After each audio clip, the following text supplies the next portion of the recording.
Bismillahirrahmanirrahim. Assalamualaikum warahmatullahi wabarakatuh.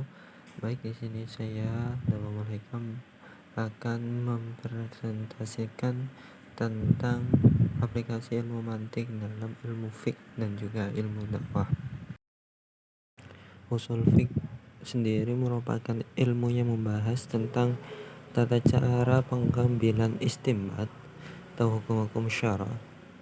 Dan tata cara istinbat itu dijelaskan dalam bentuk kaidah-kaidah, baik kaidah pokok kebahasaan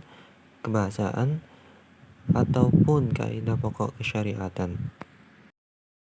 Dan menurut Dr. Aisami dalam buku Manhaj al-Bahas inda Mufakkiril Islam telah melakukan penelitian tentang bagaimana mantik itu diterapkan oleh ulama usul fiqh.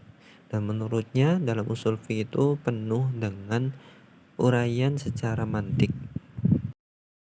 Ketika menjelaskan kaidah usuliyah lughawiyah atau kaidah pokok kebahasaan, ulama fiqh menerapkan pendekatan tasawur, sedangkan qadiyah dalam istidlal digunakan dalam merumuskan kaidah usuliyah tasyri'iyah yang kemudian diistilahkan dengan sebutan usul fiqh. Telah kita tahu bahwa sumber hukum utama dalam Islam yakni Al-Quran dan As-Sunnah atau hadis.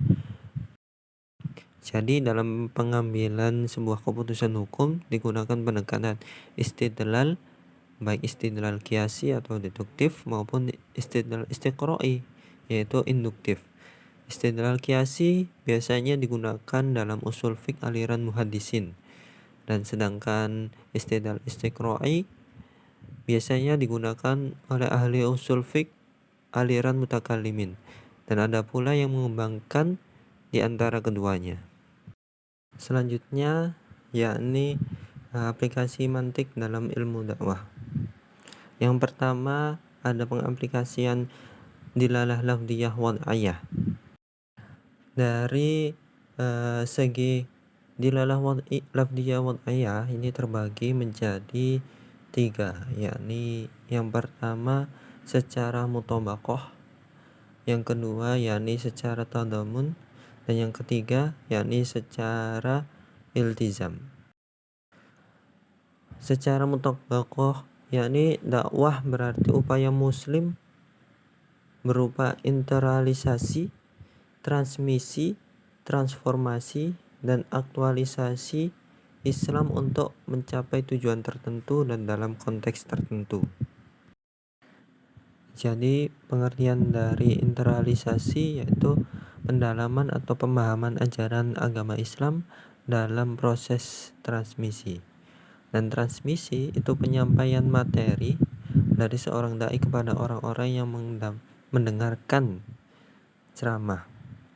Kemudian transformasi itu seorang dai menyampaikan materi, kemudian transformasi itu memberikan perubahan kepada orang-orang yang mendengarkan ceramah tadi, yang kurang baik bisa menjadi lebih baik.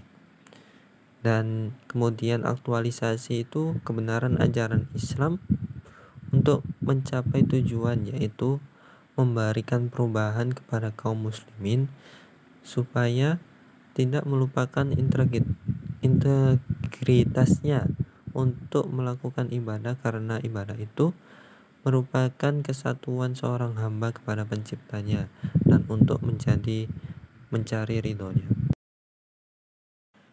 Sedangkan secara tadamun yakni dakwah berarti upaya muslim berupa internalisasi saja atau transmisasi saja.